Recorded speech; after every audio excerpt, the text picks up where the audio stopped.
Travel along, Catholic pilgrims, as we learn from St. Augustine, Doctor of the Church, while we read his book, Confessions. Hello, Catholic pilgrims. Welcome. Thank you for joining me today. I wanted to let you know that we are under 100 pages left in the book, so we are just over 3/4 of the way through the book, which is awesome. We are reading today from Book 11, Chapter 18, on page 267.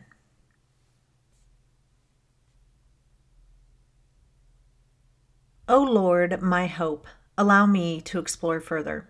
Do not let me grow confused and lose track of my purpose. If the future and the past do exist, I want to know where they are. I may not yet be capable of such knowledge, but at least I know that wherever they are not there as future or past, but as present. For if, wherever they are future, they do not yet exist. If past, they no longer exist. So wherever they are and whatever they are, it is only by being present that they are. When we describe the past correctly, it is not past facts which are drawn out of our memories, but only words based on our memory pictures of those facts. Because when they happened, they left an impression on our minds by means of our sense perception. My own childhood, which no longer exists, is in past time, which also no longer exists. But when I remember those days and describe them, it is in the present that I picture them to myself because their picture is still present in my memory. Whether some similar process enables the future to be seen, some process by which events which have not yet occurred become present to us by means of already existing images of them, I confess, my God, that I do not know. But at least I know that we generally think about what we are going to do before we do it, and this preliminary thought is in the present, whereas the action which we premeditate does not yet exist because it is future. Once we have set to work and started to put our plans into action, that action exists because it is now not future, but present. By whatever mysterious means it may be that the future is foreseen, it is only possible to see something which exists, and whatever exists is not future, but present. So when we speak of foreseeing the future, we do not see things which are not yet in being, that is, things which are future, but it may be that we see their causes or signs which are already in being. In this way, they are not future but present to the eye of the beholder, and by means of them, the mind can form a concept of things which are still future and thus is able to predict them.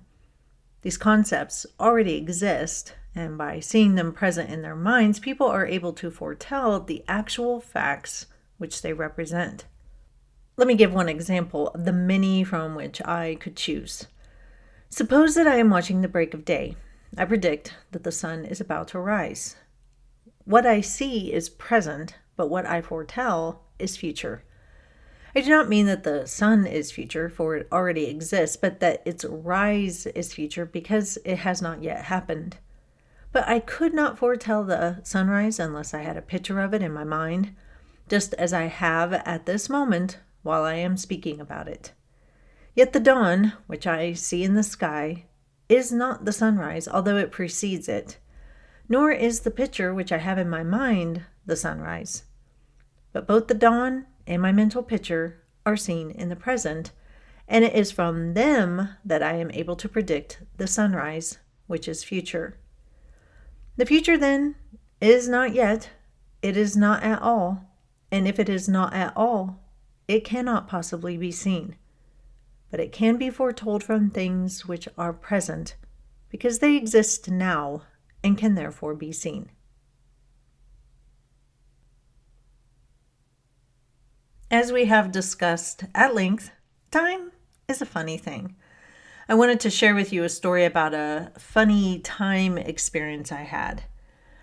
In December of 1997, I was in Tempe, Arizona, playing in the Kansas State Marching Band for the Fiesta Bowl. It was December 31st, 1997, so New Year's Eve. And we won that game, beating Syracuse 35-18. Now, it was a night game, and after the game was over, we drove straight to the airport to catch our flight back to Manhattan, Kansas. Right after takeoff, it turned midnight in Kansas, and so everyone in Kansas was celebrating New Year's Eve. And we all knew that because of the time. We all could predict the future that those in Kansas were just about ready to celebrate New Year's Eve. Kind of like what St. Augustine is talking about here today. However, we weren't celebrating it because we were in Arizona and we were in mountain time, so we were an hour behind. As we crossed over into Central Time, it turned midnight in Arizona. So then they were celebrating New Year's Eve, and we were already an hour past midnight in Central Time. So we completely missed celebrating the changing of the new year. And the whole band joked about how we missed that year because we jumped time. Anyway, kind of a funny story. If we jumped time, were we still in 1997 or in 1998? I don't know. I guess 1998 because we jumped time and went ahead in time. But if you are understanding all this time stuff, or if you even feel ready to move on from it, I get that. Don't worry. It's kind of one of those things where you may not fully get it all at first or ever, and you don't need to, other than to understand that God sits outside of time.